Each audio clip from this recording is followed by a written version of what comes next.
Karena ini, jantung Apokalips pun memutuskan untuk benar-benar menghancurkannya. Ini adalah isu ketiga dari DC KO Night Fight. Isu sebelumnya bisa cek link di deskripsi atau card di atas.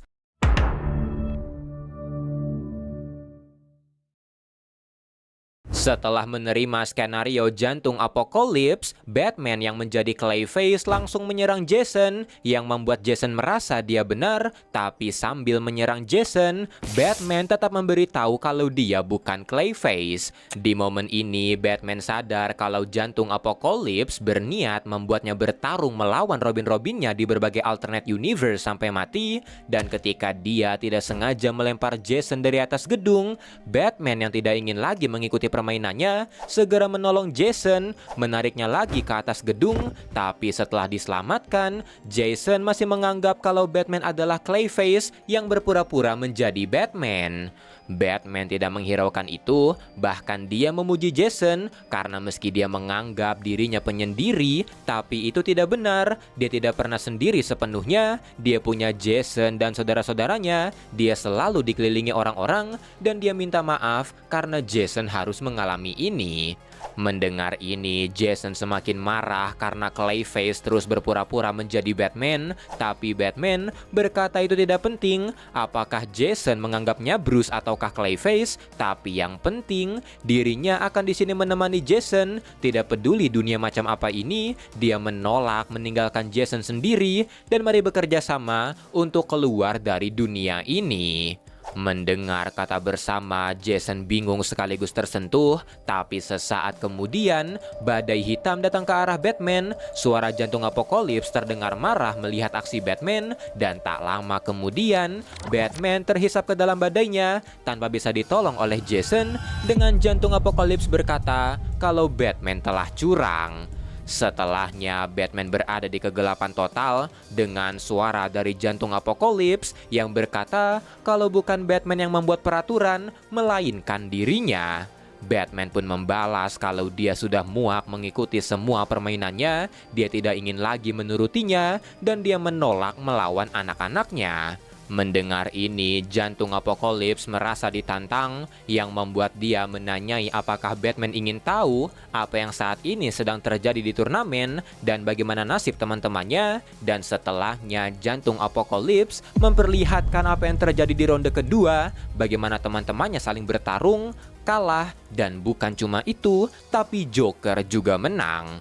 Setelahnya, jantung Apokalips mengungkapkan kalau sebelumnya dia hanya menghukum Batman karena curang, tapi Batman selalu melanggar aturannya. Jadi sekarang dia akan membuat kesepakatan, dia memberikan sebuah tawaran untuknya, di mana kalau Batman berhasil menyelesaikan tantangannya yang ini, maka dia akan mengembalikannya ke turnamen. Batman pun bertanya kenapa dia harus percaya, yang dibalas tidak bisa, dan jantung Apokalips juga berkata kalau dari sini tantangannya akan jauh lebih sulit. Dia akan mengetes Batman bukan cuma dari fisik, tapi juga pikiran dan hatinya. Di sebuah ruangan, Batman mengumpulkan orang-orang karena dia telah tahu siapa pembunuhnya, di mana pembunuh dari Dalton Glory bukanlah Mrs. White ataupun Mr. Green. Tapi ketika Batman ingin mengatakan motif dari sang pembunuh yang ketakutan mengungkapkan dirinya, menyandra salah satu orang di sana, yang membuat Batman mengeluarkan hologram Batarang ke arahnya, yang membuat pelaku ketakutan dan Batman bisa menghajarnya. Aksinya ini pun membuat kagum orang-orang di sana. Dia benar-benar terbukti sebagai detektif terhebat di dunia yang bisa menyelesaikan semua kasus. Tapi sambil pergi, Batman berkata, tapi ada satu kasus yang tidak pernah dia selesaikan. Setelahnya, Batman kembali ke Batcave dan terungkap kalau Batman ini adalah tim Drake. Saat sampai, Stephanie dan Cassandra melaporkan kalau mereka telah menangkap All Woman dan mereka mengundang tim ke sana untuk merayakannya. Tim pun menolak itu. Dia segera mematikan teleponnya karena dia melihat hal aneh terjadi pada Bat Computer. Bahasa biner terlihat tertulis di layarnya yang saat ditranslate berbunyi kalau ini adalah Bruce dan dia butuh bantuan.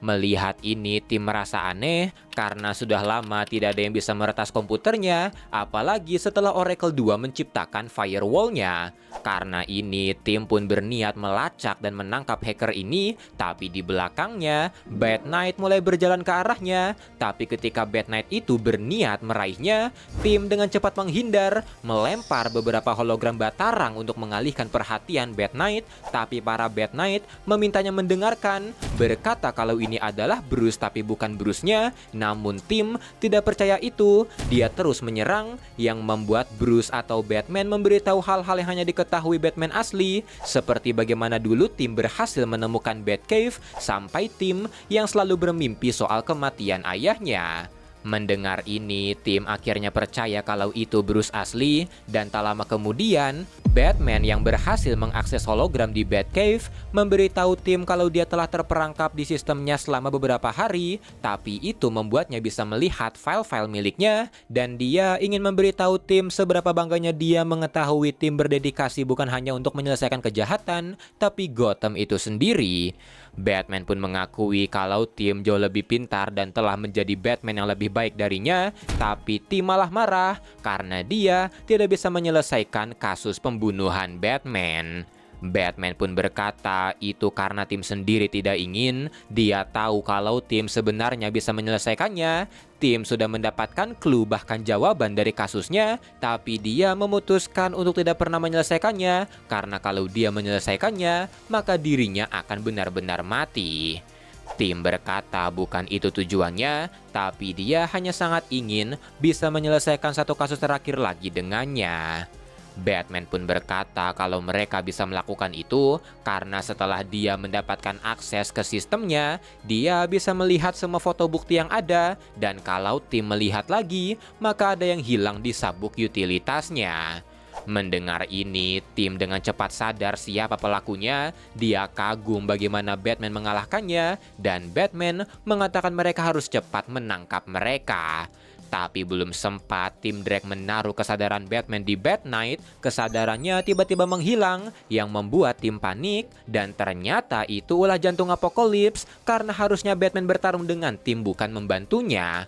Karena ini, jantung Apokolips pun memutuskan untuk benar-benar menghancurkannya, tapi kali ini daripada memperlihatkan berbagai versi dari Batman yang akan melawannya atau membuat orang-orang tercintanya berusaha membunuhnya, dia akan menggunakan cara lain, jadi Batman harus berhati-hati. Sesaat kemudian, Batman tersadar di sebuah ruangan dengan wajah dan tangan keriput yang menandakan dia tua. Keadaan di sekitarnya juga tidak sesunyi Gotham Jason, dan tempat ini bukanlah Wayne Manor ataupun Brownstone-nya, melainkan Crime Alley yang hidup. Batman pun bingung bagaimana ini terjadi. Dia tidak pernah melihat kotanya seperti ini, dan sebuah suara berkata kalau dirinya telah menyelamatkan Gotham, dan ternyata itu adalah suara Damian yang mengatakan kalau dia telah menyelamatkan Gotham, yang membuat Gotham tidak membutuhkan Batman lagi. Karena ini, Batman pun berusaha menjelaskan apa yang terjadi, tapi Damian sudah tahu itu. Dia tahu kalau dunia ini tidak nyata, Batman sedang berada di dalam turnamen, dan semua ini diciptakan untuk memanipulasinya. Mendengar ini, Batman pun bertanya apakah Damian bisa menolongnya, yang dijawab kalau dia akan membantu. Tapi sebelum itu, dia ingin Batman tahu apa yang akan dipertaruhkannya kalau melakukan itu. Dan setelahnya, Damian memperkenalkan anaknya yang dia beri nama Alfred.